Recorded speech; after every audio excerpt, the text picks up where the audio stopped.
Olá pessoal, sejam bem-vindos aqui ao meu canal, Caio Katayama, Cobrança na Prática, Análise de Crédito e Cobrança na Prática, para você aí que é profissional, que é executivo de carreira ou que empreende aí na área de recuperação de crédito, cobrança extrajudicial ou até um terceirizado em cobrança, né? Também vai poder obter aqui algumas informações na prática, né, para quem tem dúvidas ainda sobre diversos temas aí que nós enfrentamos no nosso dia a dia, ok? E hoje, através do nosso curso aqui, nós vamos falar sobre o que é título executivo, título cambial, o que é boletos, o que é meio de pagamento e o que é maquininhas. As maquininhas de cartão de crédito, não é assim? Então, é muito importante aí todo mundo entender a funcionalidade, né, e o reconhecimento jurídico, né, dentro desses meios de pagamento, né, dessas funcionalidades no mercado financeiro e também no Poder Judiciário, tá bom? Eu vou falar primeiro daquilo que é clássico para todo mundo, né, que nesse primeiro momento, né, apesar de eu falar sobre título executivo e título cambial, eu tenho que antes contar uma história para vocês, né? Primeiramente, nós temos que entender que a nossa sociedade civilizada, né, nossa sociedade organizada em país democrático, ela não vem de hoje, né? Aliás, ela é secular, né? Quando o Brasil ainda era colônia, Portugal já tinha, né, as suas leis, já existia lá a justiça, né, o poder judiciário que julgava as relações comerciais, né, e logicamente, né, aquelas leis que já existiam, né, na Europa foram trazidas para o Brasil e apenas adaptadas aí ao nosso estilo tupiniquim, né, nosso estilo brasileiro com relação às nossas relações, tá bom? Então, eu vou lembrar a vocês aí a nossa história, né, quando as primeiras embarcações, né, de Portugal vinham para cá, né, essas embarcações eram financiadas pelo governo português, que nada mais era do que o rei, né? O rei participava, né, desse investimento nessas embarcações e, logicamente, com o intuito da exploração comercial, né, de trazer aqui ouro, prata, né? Também muitas especiarias estavam no Brasil, então aquele capitão navegante ele tinha que alimentar a tripulação dele, então ele tinha esse investimento por parte de credores particulares, né, que são pessoas da nobreza lá, né, da elite da Europa, que também, com recursos próprios, investiam nessas embarcações para virem aí para o novo mundo, né, para os novos continentes. Então saiu uma embarcação, né, e o capitão, né, ele colocava não só, né, a assinatura dele em notas promissórias registradas nos tabeliões, nos cartórios de Portugal, como também colocava a própria embarcação em si, né, e os bens pessoais, né, do capitão à disposição como caução, como garantia desse investimento desses credores, tá? Sendo que o maior investidor sempre era o rei. Então, nenhuma embarcação saía de Portugal para vir em um outro continente sem a missão de trazer recursos de volta. Aí dá para vocês entenderem o que aconteceu com Pedro Álvares Cabral, né? Quando ele se perde, porque a embarcação dele foi financiada para ir para as Índias, né? Ele vem parar no Brasil. E qual é a aflição? Não sei se vocês já viram filmes ou histórias, né? A primeira preocupação do Pedro Álvares Cabral era trazer ouro, né, riqueza do Brasil. Por quê? Porque ele sabia que tinha um empréstimo lá gigantesco esperando a caravela dele, a tripulação dele voltar para Portugal, né? Que ele não queria viver nessa floresta aqui chamada Brasil, né? Então, aliás, nem tinha nome, né? O continente aqui sul-americano. Então, ele veio para cá, a primeira ambição que ele tinha que trazer é levar provas para o rei de que ele se perdeu, mas ele encontrou ouro, né, que cobre os gastos da embarcação dele. Então, você imaginou se ele não aparece lá com ouro e prata, né, o que vai acontecer, né? Nessas relações, não só ele ia perder tudo que ele tinha na vida, como também a liberdade dele, ou quem sabe a vida, né? Nessa época, né, muitas pessoas pagaram as suas dívidas com a vida, né? Bom, enfim, isso tudo era registrado através dos cartórios, né, lá de Portugal para que seja feito esse tipo de investimento. E, lógico, instituído as primeiras cidades, né, podemos dizer essas comunidades, aí, né, com a vinda da coroa para o Brasil, também vieram os tabeliões e, consecutivamente, aí, as leis estendidas para o Brasil. Por isso, nós temos que entender que os primeiros títulos, né, podemos chamar assim, cambiais, eles são da antiga sociedade, tá? E que naquela época se chamavam de nota promissória e duplicatas, tá ok? Não existia, até existia banco, mas não existia câmara de compensação, né? Então os bancos existiam, mas você tinha que levar o dinheiro para o banco, onde o banco contabilizava o dinheiro e apenas guardava o seu dinheiro, as suas riquezas, né? Ele até, se fosse ali na região da abrangência do banco, ele até poderia pagar contas para o cliente dele, mas nunca, né, a nível nacional ou em outros países ele conseguia fazer essa troca, né? É óbvio que era a partir das notas promissórias. Então, existia um cheque que ele tinha essa equivalência, né, de conversão, mas era o cliente que tinha que ir na agência bancária para converter aquele cheque em dinheiro, ok? Em espécie. Então, vamos olhar aí a nota promissória. A nota promissória, então, ele é um título cambial. Olha a palavra câmbio, ela vem do espanhol também, né? Então, a palavra cambial quer dizer o quê? Troca. É um título de troca. Tá? Esse título de troca nasce na nota promissória. Tá? Se vocês olharem a formatação, o texto onde se coloca o valor, o extenso do valor, a data, o campo da assinatura, a identificação de quem é o emitente desse cheque, tudo isso leva um número de série também, a nota promissória, né? Tudo isso era lavrado em livros de tabeliões, né? E se tornavam títulos de crédito. E esses títulos de crédito eram passíveis não só da sua própria conversão em dinheiro, como também para pagamento de dívidas. Isso quer dizer que os títulos também poderiam ser oferecidos, né, àquele que tem direito para pagar a outro que ele deve. Né? Por essas e outras, a nota promissória existem campos, né, muitas vezes no seu verso, onde o detentor do crédito daquela nota promissória ele pode outorgar, ok? O direito de crédito a quem ele deseja, tá? Ele pode transferir o pagamento aí para um outro credor que não é ele, tá ok? Ou seja, o Pedro Álvares Cabral deve para mim e tem uma nota promissória em meu favor, tá ok? Por sua vez, eu devo ao rei. Então, ao invés de eu converter em dinheiro para levar o dinheiro ao rei, eu posso pegar essa nota promissória, ao verso dele, escrever atrás, dando, né, cedendo o meu direito de crédito para liquidação de uma dívida contra o rei, tá ok? Então, era assim que funcionavam as notas promissórias. E dentro daquilo que a gente chama de universal, né, essa troca poderia ser feita até 2 vezes, tá ok? Ou seja, o rei também poderia pagar os seus outros fornecedores com a mesma nota promissória primeira de Pedro Álvares Cabral, tá? Só para vocês terem uma ideia aí desse exemplo que eu dei, tá? Por isso se chamava título cambial. A duplicata foi algo que na verdade surgiu logo após, né? Que, na verdade, ele seria uma nota de compra, tá? De mercadoria, de bens, né? E que também leva no seu título, né? Então ele passa de uma nota promissória a ser um título timbrado, né? Com uma marca d'água, geralmente, né? Ele tem um relevozinho, né? Um desenho, parece um quadro, assim, né?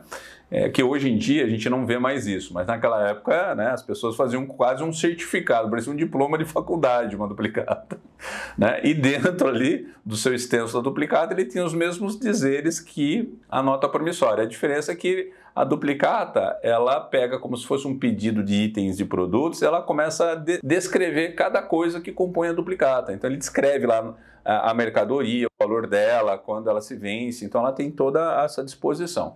Essa duplicata, a palavra duplicata, fica uma na mão do devedor e uma na mão do credor, ok? O devedor, então, ele sabe quando que ele tem que pagar aquela duplicata, por isso ele tem uma, tá certo? E a duplicata que fica com o credor, ele tem um recibo.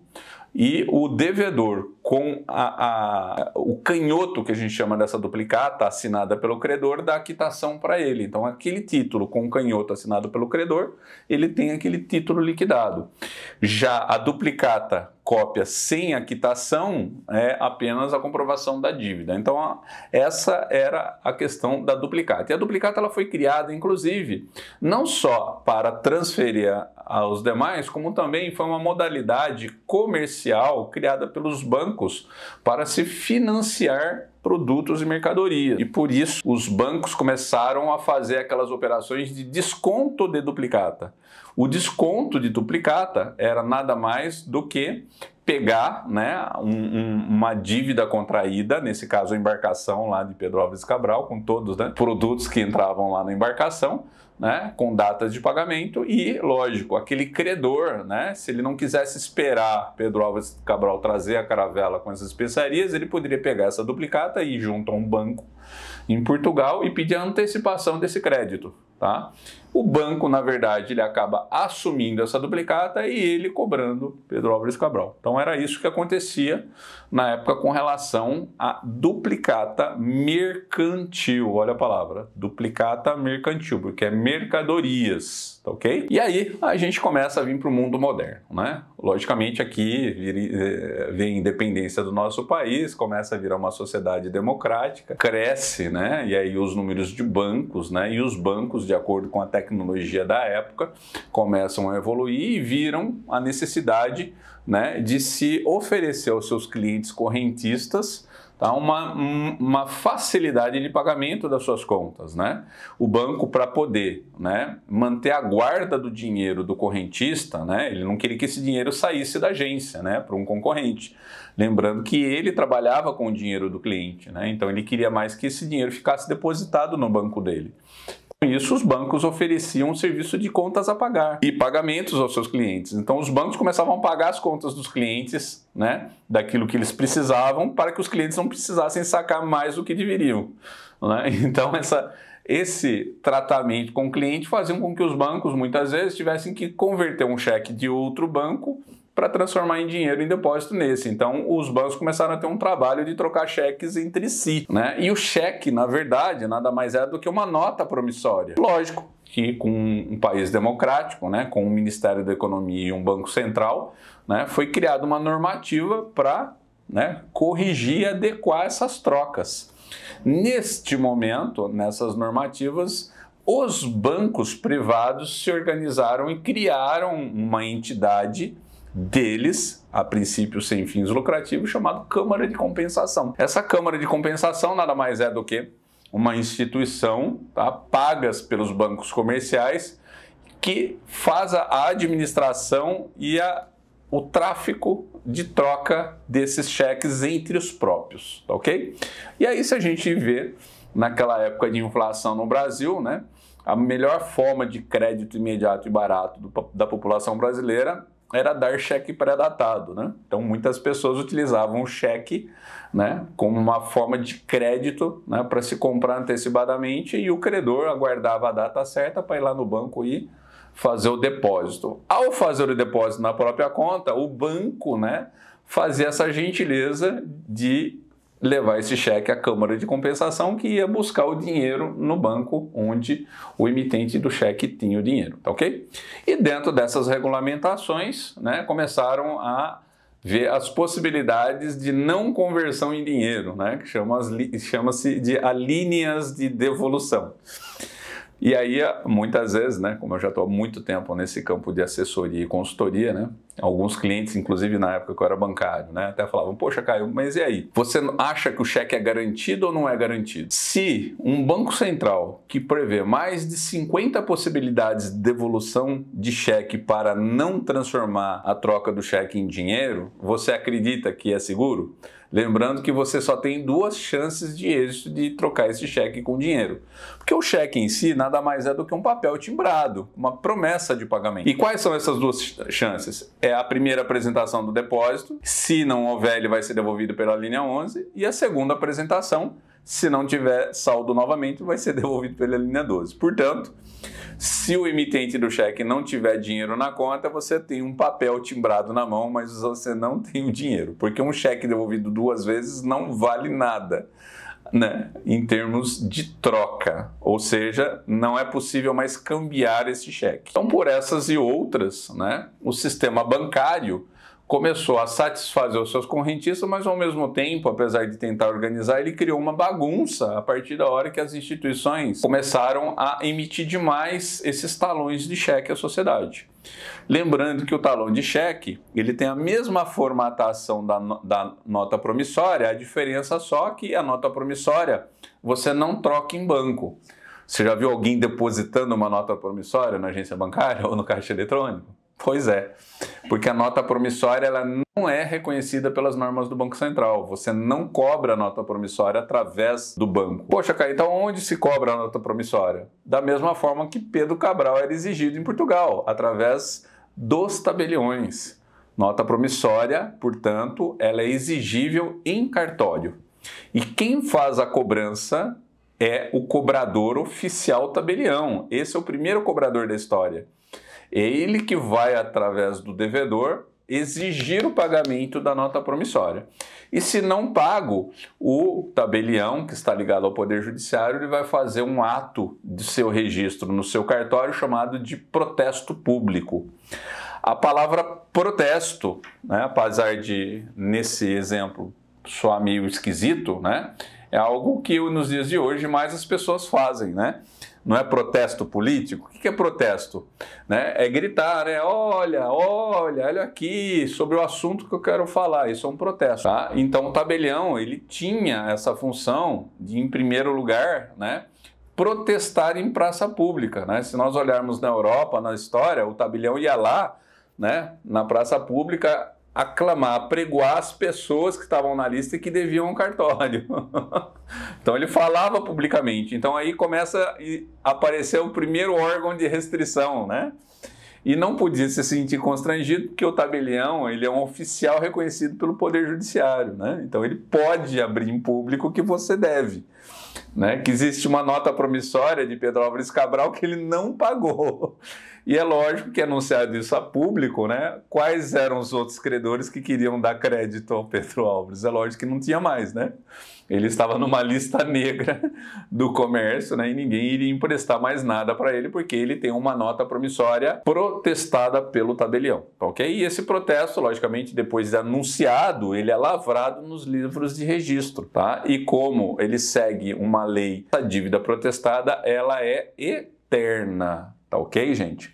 Eu já estou marcando isso aqui porque existe um tabu sobre essa questão, tá? Muitas vezes as pessoas acreditam que título protestado prescreve em 5 anos, que é uma grande bobagem, tá ok? Essa questão de restrição de mercado foi algo criado no mundo moderno. Naquela época, tá, em Brasil colônia ainda, né, o protesto, tá, seguia um outro entendimento. Então, os cartórios, eles têm a obrigação de manter a custódia de todos os documentos transcritos nos seus livros de tabelião e que também ficam à disposição de todos os juízes, inclusive o Poder Judiciário. Portanto, tudo que se registra em cartório é eterno. Por isso que quando você tem um filho, você vai registrar ele civilmente num cartório, né? Então, você dá o nome do seu filho no cartório e, portanto, mediante uma certidão de nascimento, você consegue tirar os documentos cíveis da criança, né? Mas tá vendo? Primeiro se registra o nascimento. Quando ele casa, vai lá no cartório, novamente, vai mudar o estado civil dele, também fica registrado eternamente. Vai divorciar hoje, vai lá no cartório e vai mudar o estado civil. Agora ele não é mais casado, agora ele é divorciado. Faleceu, então leva-se o óbito lá para o cartório, vai falar para o cartório, olha, agora ele é falecido, né? Então não existe o termo caducar perante ao rito, tá? E os procedimentos, as normativas do cartório, tá ok?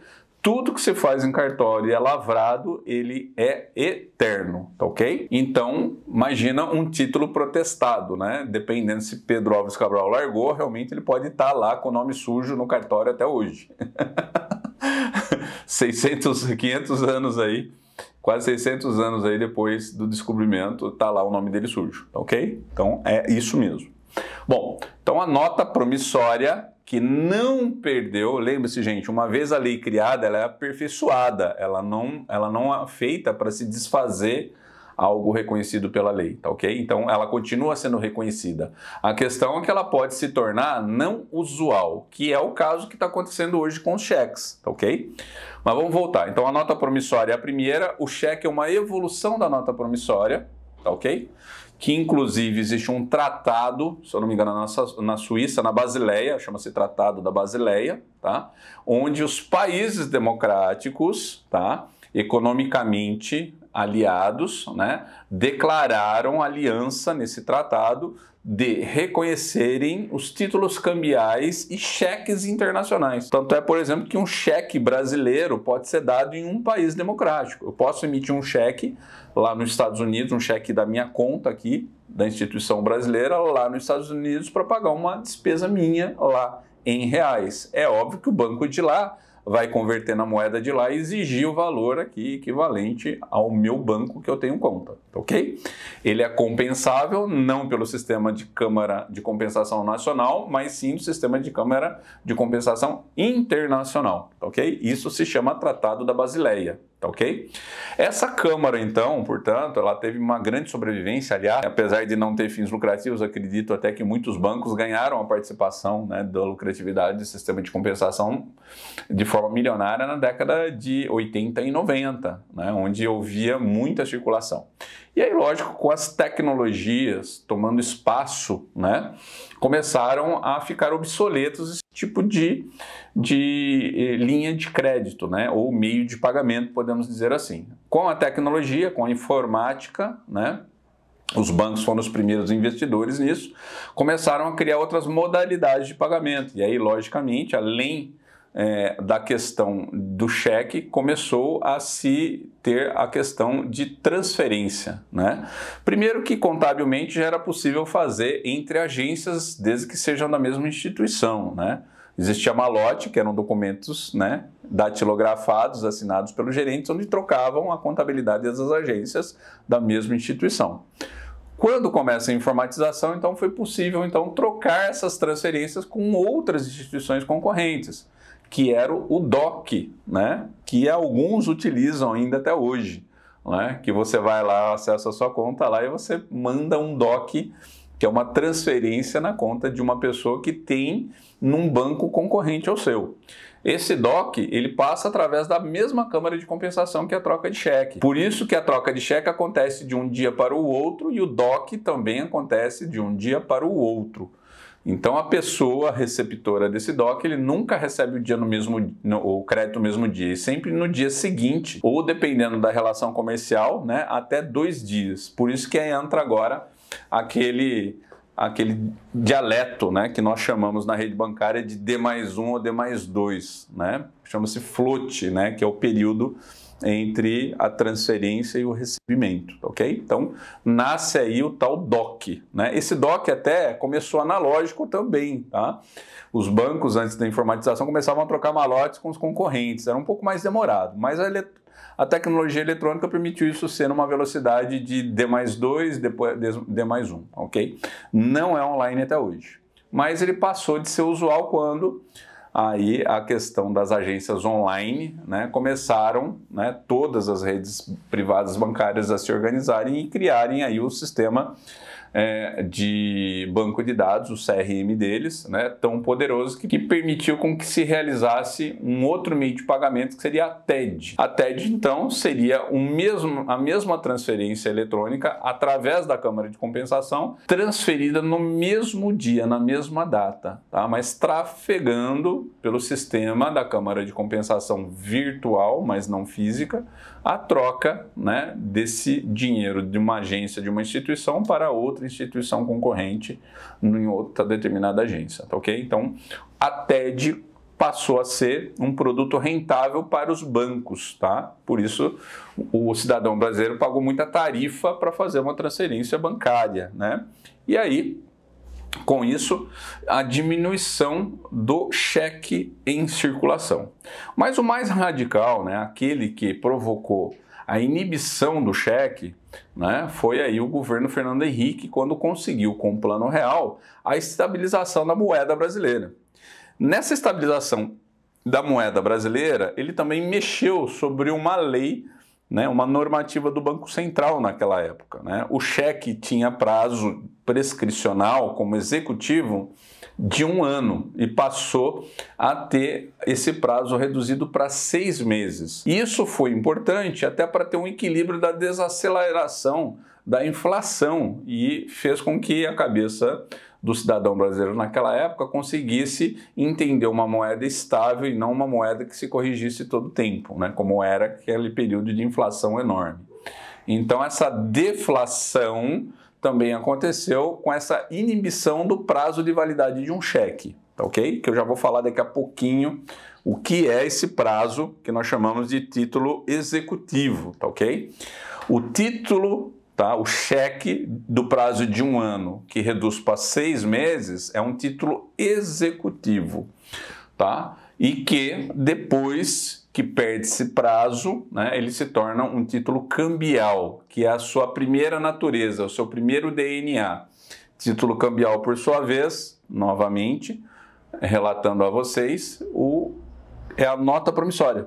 Lembra-se? Então, da nota promissória, vira-se cheque, cheque se torna um título executivo. Tanto no sistema de compensação, como também no Poder Judiciário. Perdeu o prazo, de acordo com as normas do Banco Central, ele perde a característica de executivo, volta a ter a característica de cambial. Passível de ser reconhecido no Judiciário, não nos meios de execução, mas como prova documental, tá, de uma ação de cobrança ou monitória, ok? Então, esse é o nível clássico do meio de pagamento, né, que foi evoluindo. E, logicamente, com menos talão de cheque, né, menos cheques emitidos, o sistema de crédito, né, começou a ser menos frenético. E aí, nesse momento, com a tecnologia, os bancos criaram lá as maquininhas de cartão de crédito, tá? Não que já não existisse isso no mundo, mas praticamente ele começa a ter maior valor nesta época de estabilização de moeda. Ele tinha antes, mas era uma coisa muito maluca, né? As maquinetas, né, as agências de cartão de crédito, que estavam sempre ligadas às instituições bancárias, né? Podemos chamá-los também de bancos, tá? Eles também faziam um serviço muito parecido com uma câmara de compensação. A diferença é que era através do cartão maquineta de crédito, né? Que antes não era online, era físico, né? Tanto é que todo comerciante ele tinha uma máquina com carbono, onde colocava o cartãozinho e passava o carbono para ter uma cópia daquele cartãozinho, né? Aquele plástico que estava na mão do cliente, né? E aquela cópia ele apresentava para o banco onde ele tinha conta, que também submetia a operadora do cartão de crédito para reverter aquilo em dinheiro, tá ok? Que era aquela facilidade igual à câmara de compensação que os bancos criavam. Então, o cartão de crédito na época de inflação funcionava assim, depois com a estabilização da moeda e a tecnologia, ele começou a ser virtual, começou a ser eletrônico, ok? E aí os bancos começaram a liberar para o comércio de forma mais digamos assim, incentivada, né, para que os comerciantes também começassem a aquecer suas vendas através desse meio de pagamento, ok? Aí o que acontece? Nós temos aí, dentro da estabilização da moeda, né, uma sociedade que não estava preparado para crédito, e o brasileiro, né, como já padecia por algumas décadas, né, com restrição de crédito, não é restrição de nome sujo, mas porque crédito não era para pessoas de baixa renda, crédito era apenas para a classe B ou A da sociedade. Isso quer dizer que o trabalhador assalariado sequer tinha uma conta corrente, quanto mais um talão de cheque, principalmente o cartão de crédito. E aí, dentro dessa evolução, né, o que acontece? O trabalhador começa, além da poupança, também ter o cartão de crédito. E através do cartão de crédito, ele ganha o talão de cheque. Foi aonde houve a explosão. A maioria das pessoas com acesso ao talão de cheque começaram a emitir cheques para tudo que é lado e virou essas bagunças de devolução de cheque. Vem aí o novo pacote econômico do Plano Real e estabiliza essa inflação, ok? Mesmo assim, né, muitos consumidores ainda continuaram utilizando o cheque. né? E para muitos que não sabiam, dentro das normativas do Banco Central, também criaram regras para o emitente do cheque, né? Preservando sempre aquela origem da nota promissória. Não sei se vocês já repararam, né? Tanto a nota promissória quanto o cheque, existe um campo nominativo, onde existe uma compreensão jurídica antiga sobre isso, que também foi reconhecida pelo Banco Central nos seus cheques. É lógico que quando você faz uma nota promissória e não coloca o favorecido dessa nota, essa nota promissória, ela, portanto, é ao portador, né? O que é uma nota promissória ao portador? Quem está de posse dela pode escrever o seu nome e ter direito ao crédito daquela nota promissória. O emitente, como está qualificado, ele sempre será o devedor da nota promissória. Então, a quitação desse devedor da dívida é obter a nota promissória original em posse dele, o qual ele pode guardar, anular ou rasgar, tá ok? Esse documento original é a dívida original. Portanto, muitas pessoas, né, ao emitir a nota promissória, esqueciam de deixar o favorecido. E aí qualquer espertalhão poderia colocar o seu nome e, pela lei, tem o direito de reclamar o crédito, tá ok? O direito de reclamar o crédito é direito na justiça, inclusive, não só na cobrança extrajudicial, como também na cobrança judicial. Assim também os cheques. Nessa época em que tinha muita circulação de cheques pré-datados, quantas pessoas ali, ao comprar, né, deixavam 20 folhas do talão de cheque, né, compravam em 20 vezes, esqueciam de colocar um campo nominativo da empresa que estava comprando, né? E aí começavam a ter todo tipo de fraude, né? Funcionário colocando nome, né? Gente alterando o campo nominal, né? Mesmo assim, tinha as mesmas regras da nota promissória. Um cheque pode ser outorgado a mais 2 receptores, 2 favorecidos, né? Você imaginou? Eu coloco o nome de uma pessoa que eu quero pagar. E aí, essa pessoa, portanto, deve a outra pessoa. E essa outra pessoa para outra pessoa. Então, o meu cheque, no final das contas, será depositado pelo terceiro, pela última pessoa que recebeu. E eu aqui, achando que estava pagando a minha conta diretamente, quem na verdade estava recebendo o dinheiro era um terceiro. E aí começa a gerar muitos conflitos na justiça com relação a isso. Mais uma vez, entra mais uma normativa, né? Que é o cruzamento do cheque, né? Os jovens de hoje não sabem o que é isso. Por exemplo, quando você cruzava o cheque, você estava dizendo à instituição bancária que esse cheque não poderia ser convertido em dinheiro. Porque é muito comum, quando você tem um cheque, naquela época e até hoje, tá? Tudo que tinha naquela época vale hoje. Se você ir a uma agência bancária e falar, olha, eu quero, esse cheque aqui é seu, da sua instituição, esse é seu cliente, eu quero trocar esse cheque com dinheiro, tá? Basta você colocar nominal e assinar que o caixa é obrigado a pagá-lo em dinheiro. Exceto se tiver um cruzamento, que são 2 riscas transversais, tá ok? Da direita para a esquerda. Não pode ser o inverso, tá? Aliás, desculpa, da esquerda para a direita, tá? Ele não pode ser o inverso. Esse cruzador, tá? É nada mais do que uma imposição da vontade do emitente. Esse emitente, ele não pode transferir, converter esse cheque em dinheiro, somente através de depósito bancário. Então, aí as pessoas começaram, né, a se protegerem de não serem fraudados e começavam a dar o cheque e cruzava. Mesmo assim, muitas pessoas esqueciam de colocar quem era o favorecido. Mesmo assim, muitas fraudes aconteciam, né? Depositava-se na conta de um cara que colocava o nome dele ali na última hora, né? Então, mais uma atenção, né? Além de colocar nominativo, tinha que cruzar o cheque para fazer aquela pessoa depositar. Mesmo assim, não era garantido, né? Lembrando que esse cruzamento só de 2 linhas permitia ainda transferência de favorecido. Então essa bagunça continuava, ao menos também que o próprio emitente tivesse conhecimento das leis e da normativa bancária e fazia o tal do cruzamento em preto, né? Porque o cruzamento sem nada escrito no meio era cruzamento em branco. Quando você coloca no meio, somente na conta do favorecido, no meio do cruzador, que a gente chama, né? Aí era o cruzamento em preto. Ou seja, um cruzador escrito somente na conta do favorecido e um favorecido no campo nominal, pronto. Ele era proibido de ser transferível a outros favorecidos e aí perdia a característica de cambial e apenas era um título executivo, ok? Bom, é muita informação, né, para você que nunca ouviu isso ou que já ouviu e não se lembrava, tá aí. A outra situação que acontece no mundo moderno, né, lembrando que tudo isso que foi criado normativo, foi reconhecido pelo judiciário, permanece não só no Brasil como no mundo inteiro, através do Tratado da Basileia. Ela está em vigor até hoje, no século XXI, ano 2022, tá? Isso quer dizer que apesar de você não ver normalmente um cheque em circulação, ele, por ter esse valor, né, pelo judiciário, esse reconhecimento do judiciário, ele pode sim ainda ser emitido. A diferença só que hoje, né, ele não é um meio de pagamento muito bem reconhecido, né, pelos credores, né, não pela sua recusa, mas sim pela sua facilidade.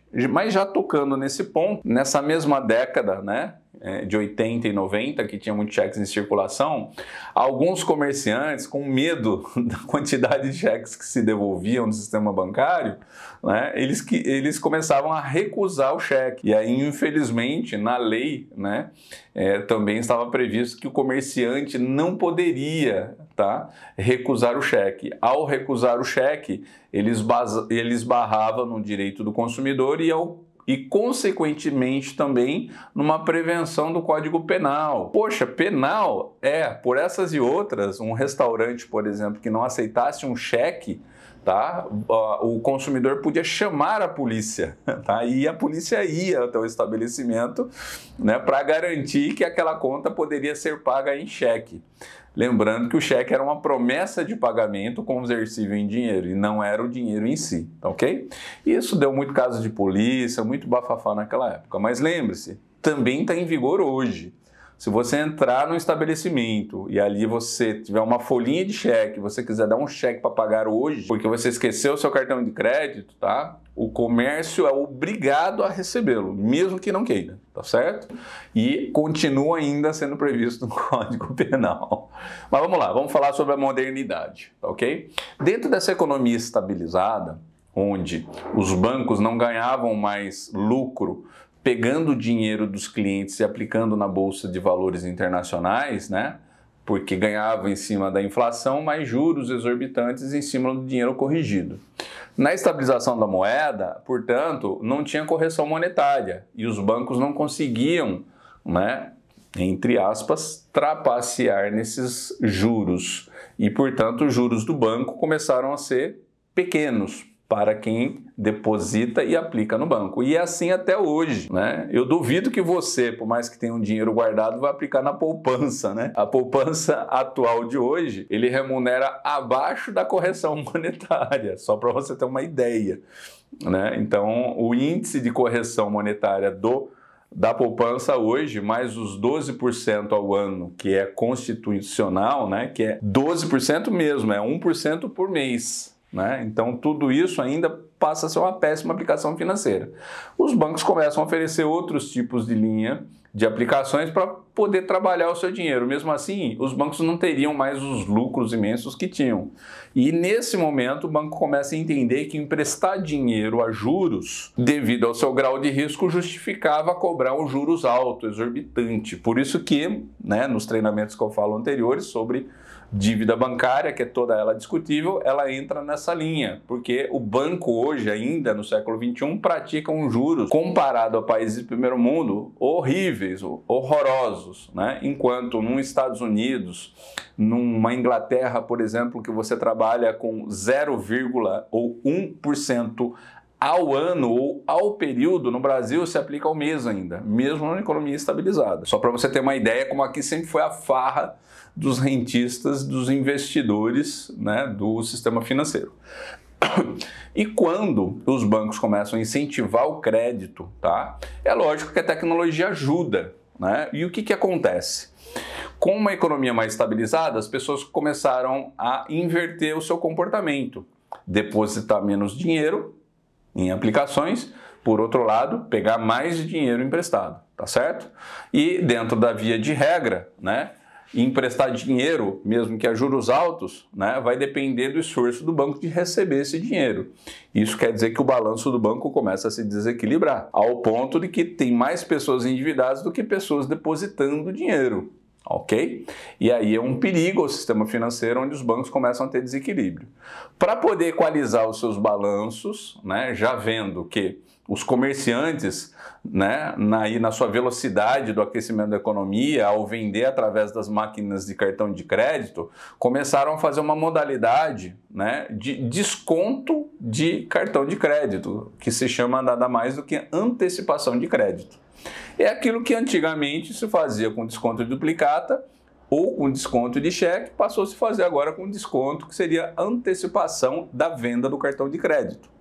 E aí o que começou a acontecer? A pessoa ia comprar um calçado parcelado em 6 vezes, acabava de passar o cartão de crédito, que a maquineta agora é online, o consumidor saía com o sapato da loja, o lojista já pegava o telefone e antecipava essa venda. Né? É lógico que toda antecipação o banco tirava uma fatia percentual antecipada dessa venda. E aí os bancos, né, nesse aumento de saque, né, com a crise financeira, a pandemia, todo mundo foi pegar o seu dinheiro guardado, a reserva. E com a corrida aos bancos para sacar a reserva, sendo que a grande maioria estava endividada, os bancos começaram a cambalear, eles entraram num déficit financeiro, né, muito perigoso. E aí, neste momento, um pouco antes até, eles já antevendo essa crise financeira, eles lançam um incentivo à maquineta, né? Então começou-se a distribuir de graça, né, aos comerciantes para que utilizem a máquina de meio de pagamento. E então o meio de pagamento nada mais é do que através de um cartão de crédito ou um cartão de débito. A diferença é que o cartão de débito, tá, a pessoa tem que ter saldo na conta. Se não tiver saldo na conta, esse débito não acontece online. No cartão de crédito, ela não precisa ter saldo da conta. Ela tem que ter crédito com aquela operadora, né, de cartão de crédito, que provavelmente é administrada por um banco. E tendo isso, o comerciante ele tem aquela falsa segurança de que aquele dinheiro está sendo garantido, aquela venda que está correndo na frente dele está garantida. Onde muitos têm essa sensação e começaram a ir em busca desse meio de pagamento, né? E lógico, né, o sistema bancário, né, querendo ganhar juros exorbitantes, e os juros da maquineta é muito alto porque é uma antecipação sem garantia. Por ser uma antecipação sem garantia, ele entra no mesmo critério do cheque especial, que é aquele juros alto, que ainda hoje é aplicado a 12 a 11% da taxa de juros ao mês. Olha só, hein?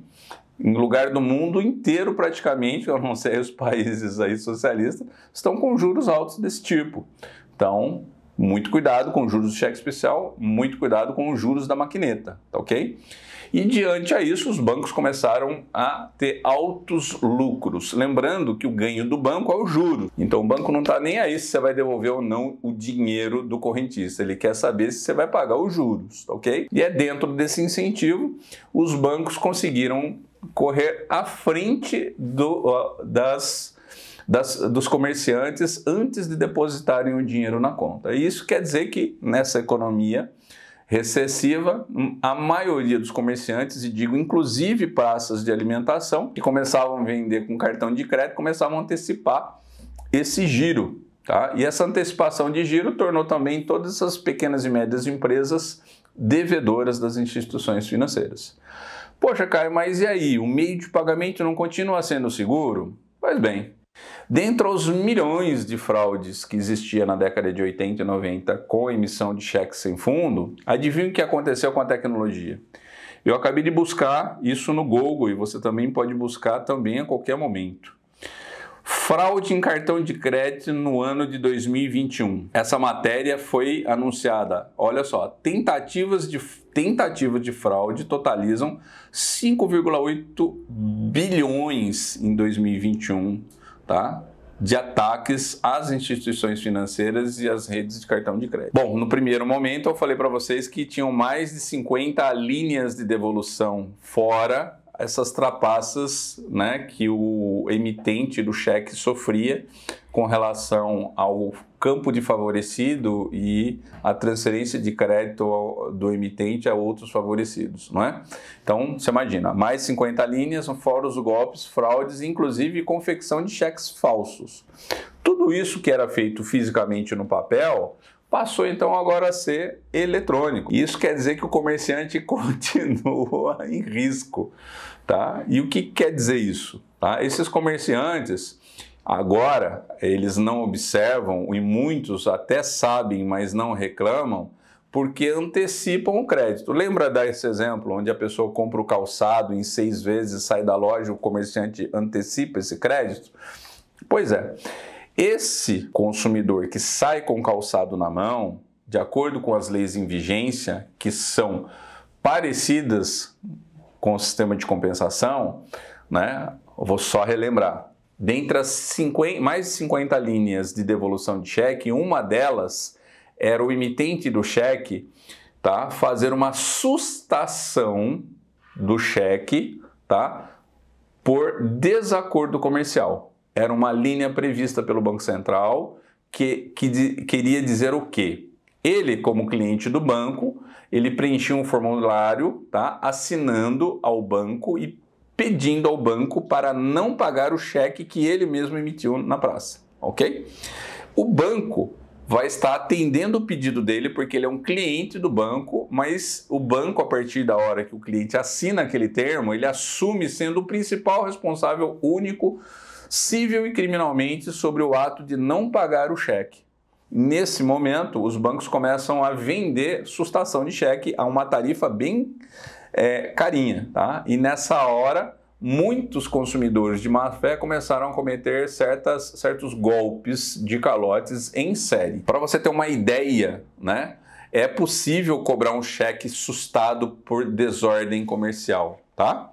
Só que para quem defende o credor, ele é extremamente complicado cobrar esse cheque. Em primeiro lugar, ele não é um cheque fraudado, porque foi o emitente que deu. Segundo, ele é em desacordo entre as partes. Então, o credor ele não pode entrar com uma ação de cobrança ou de execução, né? Ele já está impedido pela própria linha de devolução. Então ele tem que entrar com uma ação monitória para se discutir o porquê, ok? Se analisado por um juiz da vara civil de que o emitente teve má fé, ou seja, ele fez isso porque ele não tinha saldo na conta, ele pode ser direcionado ao Ministério Público sobre um crime, tá? No sistema financeiro. Agora, se ele der qualquer desculpinha e o juiz da vara civil entender como mal entendido e ele pagar em audiência, está resolvido. Infelizmente, esses casos só eram resolvidos em juízo e existia um percentual substancial de pessoas que faziam isso propositalmente. Eu posso lhe afirmar que, independendo da década, tá, esse índice chegou a ter 30% a 40% dos emitentes de cheques fazendo isso ao mesmo tempo, tá ok? Tanto é que começou a criar um tipo de restrição internas dos bancos para ver os correntistas que mais faziam isso com a emissão dos cheques, tá ok?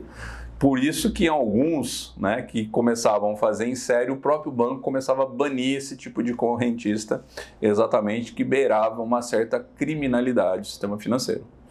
Bom, diante dessa má-fé do consumidor com a emissão de cheques, adivinha o que acontece com esses 5,8 bilhões de fraudes? Tudo isso passa a ser eletrônico agora. Então, existem muitas pessoas hoje, tá, que com o mesmo direito que existia no cheque, a operadora do cartão de crédito, que está também subordinada ao mesmo Banco Central, que determina as regras do cheque, é a mesma que determina também as regras do cartão de crédito. Então, ele traz a mesma prevenção para o consumidor de sustar a compra do cartão de crédito. Você imagina esse consumidor que sai com um calçado de pagamento em 6 vezes, leva a mercadoria na mão e no mesmo dia liga para a operadora e faz a sustação da compra? Pois é, basta ele assinar um documento, e agora ele pode assinar eletronicamente ou mais, até pelo aplicativo do cartão de crédito, e a operadora vai recusar esse crédito. E olha só que bagunça que acontece. Ele sai com o calçado da loja, o comerciante já pede antecipação e o banco acredita na hora, menos um percentual da compra. Vamos supor que era R$1.000 em calçado, o banco já deduz aí 15%, tá certo? E ele recebe a diferença. Imaginou então esse consumidor sai com o calçado na mão, com pagamento em 6 vezes. O comerciante liga para a operadora e pede uma antecipação dessa venda, que pode gerar de 10% a 20%. E ele vai receber um valor já deduzido na conta dele imediatamente, de forma online. No mesmo tempo, o consumidor chega em casa e ele pede a sustação dessa compra e cumpre os procedimentos da operadora do cartão. Portanto, a operadora identifica que antecipou-se crédito e, ao mesmo tempo, o consumidor não quer pagar e ele tem direito a pedir à operadora em que ele é cliente, né? Por isso ele tem um cartão dessa operadora, a não pagar e assume toda a responsabilidade civil e criminal sobre esse ato. O comerciante, né, que acredita que a máquina é segura, por ter antecipado, não percebe que o banco não vai repassar o fruto dessa compra, tá? E isso não vai acontecer online, porque a antecipação aconteceu online, mas isso vai acontecer na data futura desse pagamento, ok?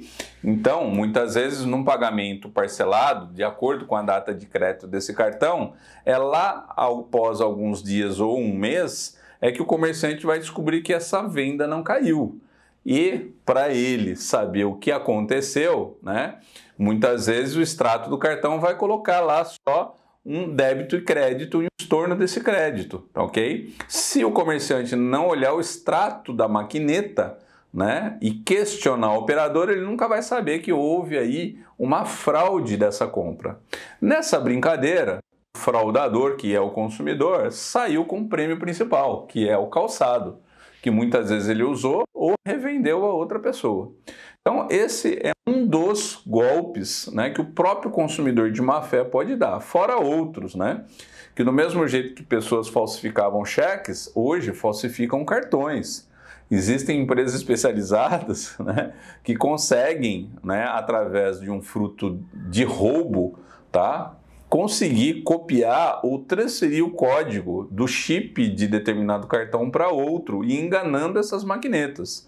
Você imaginou o que acontece com você, comerciante, que está ali vendendo, acreditando que a pessoa tem um cartão de crédito e ela é de boa fé, e você está entregando a mercadoria que você pagou à vista para que aquele consumidor te pague na promessa e não recebe esse dinheiro? E esse comerciante, então, que antecipou, como é que ele vai devolver o dinheiro antecipado da venda? Pois é, ele não devolve porque o banco antecipou para ele. Isso quer dizer que além dos 10% ou 20% que ele perdeu, ele vai começar agora a pagar um parcelamento sobre o produto que foi levado. E, portanto, ele perde 2 vezes. Ele perde não só o produto que foi levado e não foi pago, como também perde pagando o principal antecipado, mais os juros de mora que o banco também vai cobrar dele. Portanto, ele perde em dobro.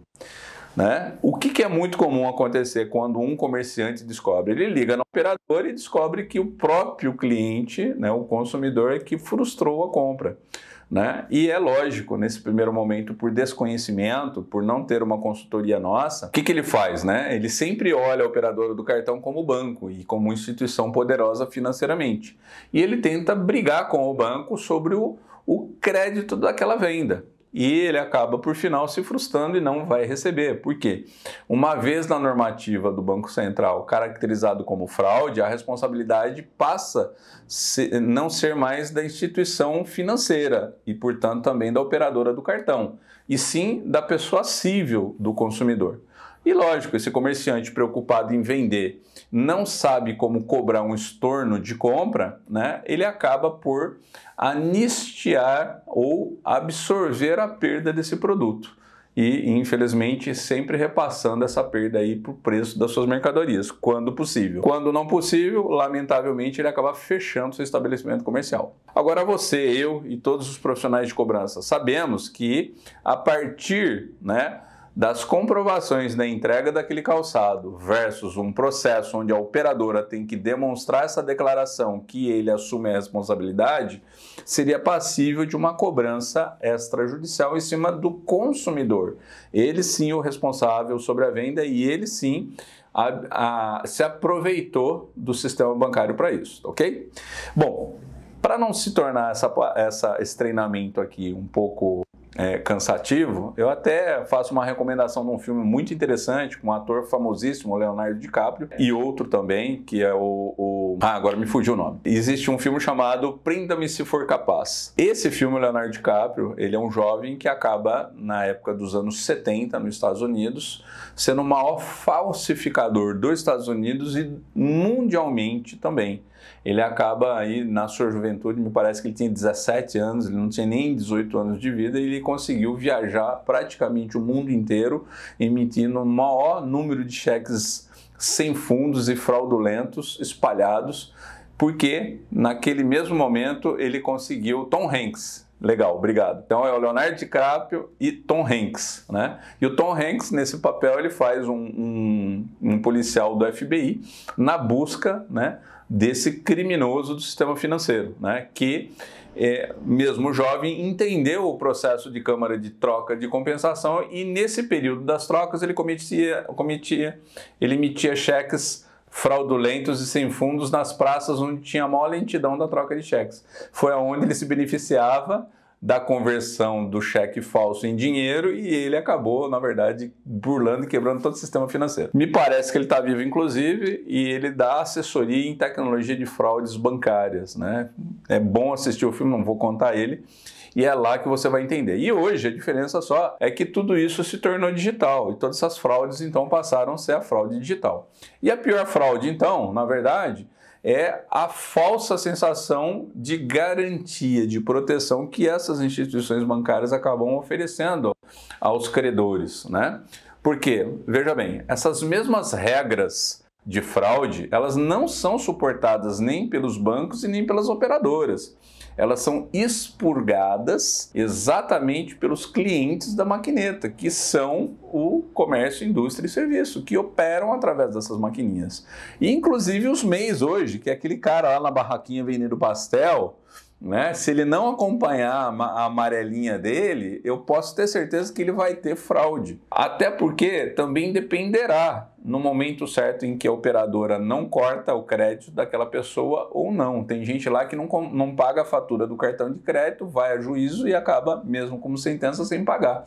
Isso quer dizer que o comerciante, até lá, não recebe o seu dinheiro, tá bom? Essa é a forma que a gente chama de meio de pagamento. E lembrando, os bancos acharam uma forma de pegar o giro do varejo, né, do pequeno e médio empreendedor e inclusive o MEI, porque essas empresas, né, devido à sua dinâmica de vendas, né, e giro do seu estoque e produto, né, viram que é um trabalho pegar o dinheiro fruto das suas vendas para depositar na conta bancária. Então a maquineta se tornou um meio, um atalho, né, para isso, porque hoje banco, não sei se vocês já repararam, a agência bancária, ela não é mais lotada de multidão de pessoas como era antigamente.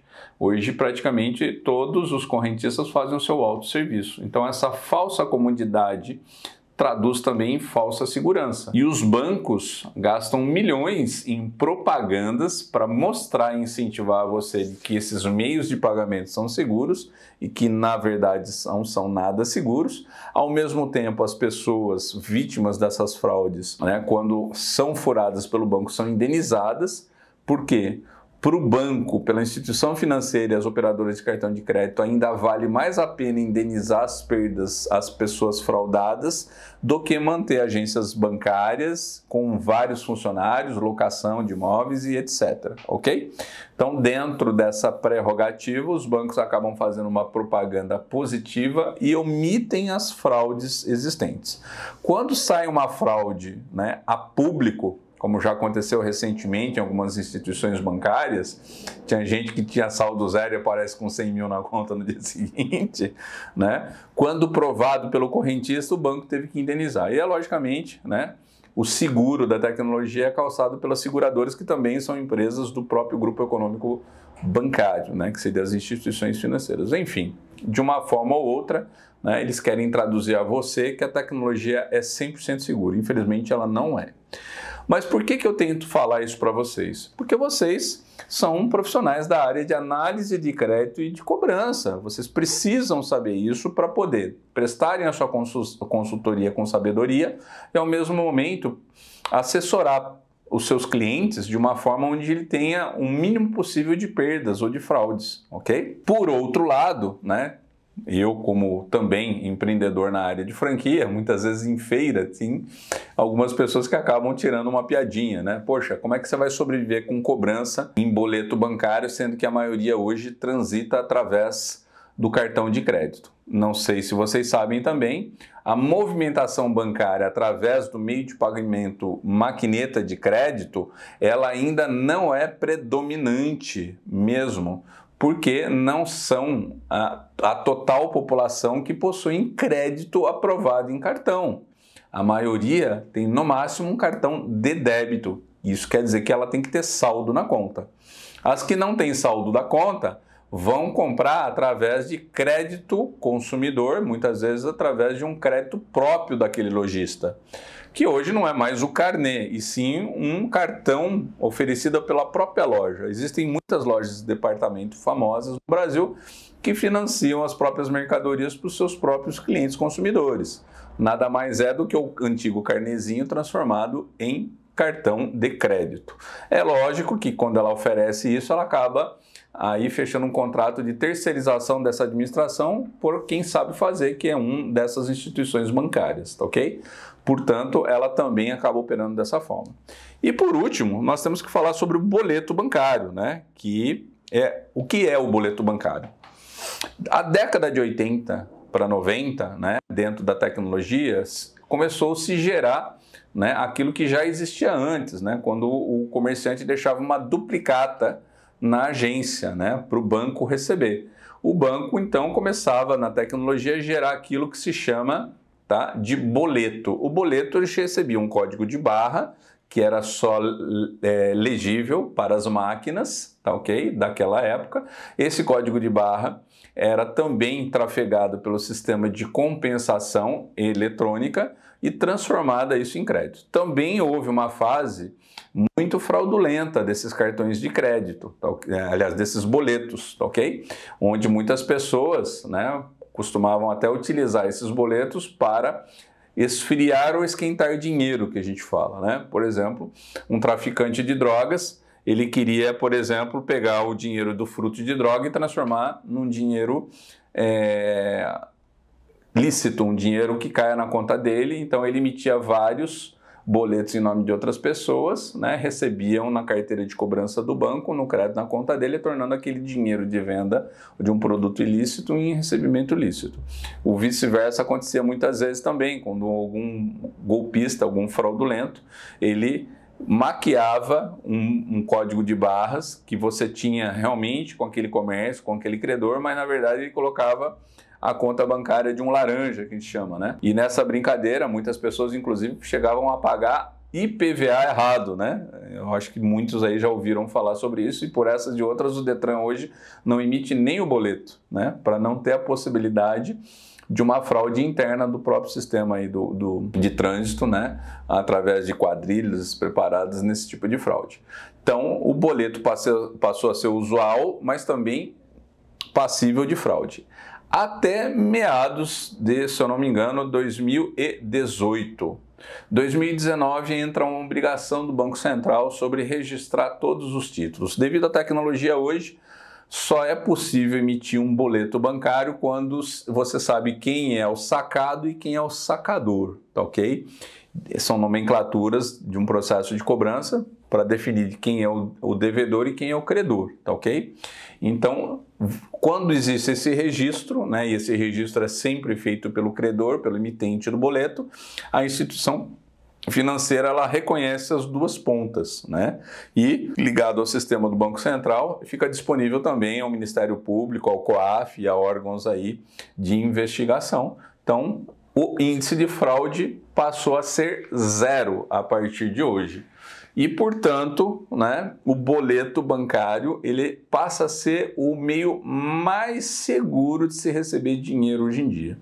E lembrando, né, que o boleto bancário ele não é usual para o comércio varejista, mas quando a gente fala de comércio de atacado, o boleto bancário ele é muito importante. Até porque, por exemplo, Se você faturar uma mercadoria em 2, 3 carretas com container, é óbvio que não existe um cartão de crédito com limite de 50, 100, 200 mil reais. Não é todo cidadão aí que tem esse dinheiro na conta, ou mesmo empresarial, tá certo? Então é óbvio que vai existir um faturamento e uma emissão de boletos bancários, que hoje substituem muito a tal da duplicata antiga, né? Que eu comento nesse treinamento aqui. Então, o boleto bancário se tornou, sim, hoje um meio de pagamento eficaz. E por último, né, não está aqui no tema, mas vamos acrescentar, é o boleto, né, aliás, o pagamento por API, que é o Pix, criado por esse último governo. O Pix nada mais é do que transações financeiras dentro, tá, de plataformas de redes sociais, que é o WhatsApp, ou o Facebook, ou o Instagram. Não porque você vai usar a rede social para pagamento, mas a tecnologia dessas redes sociais, que se chama API, onde trafega fotos, vozes e escrita, ela também pode trafegar dados de pagamento e, devido à tecnologia brasileira, nesse caso, tá? E entende-se, não menospreze, a tecnologia brasileira ela é exportada para o mundo, devido o grande índice de má-fé e fraudes que acontecem no Brasil. O Brasil começa a se qualificar muito no sistema financeiro. O Brasil passa a ser exemplo para o mundo na questão do combate das fraudes. E isso quer dizer que essa questão de identificação dos emitentes, dos boletos, passa a ser o nível 0. Tá? E por essas questões, né, o API também passa a ser de domínio federal hoje, onde o Banco Central consegue fiscalizar todas as transações por API e estender aos seus clientes a mesma segurança. Ela é 100% certa? Não. Infelizmente, a mesma fraude que se acontecia com boletos não registrados, né, onde existia um laranja, hoje acontece com o Pix. Preocupado com isso, a tecnologia chegou a avançar um pouco mais, criando o tal do Bolix. O Bolix nada mais é do que um boleto de pagamento trafegado por API, que era um grande tabu também para a tecnologia, porque o que determina a diferença entre uma TED, DOC e um Pix de um boleto é porque o boleto você consegue parametrizar certas condições desse pagamento. Por exemplo, o boleto bancário ele tem data de vencimento e após a data de vencimento o sistema CRM do banco tem que calcular um juros mora e uma multa mora, né, que é a correção desse dinheiro vencido. Tá? Por outro lado, ele tem prazo de pagamento.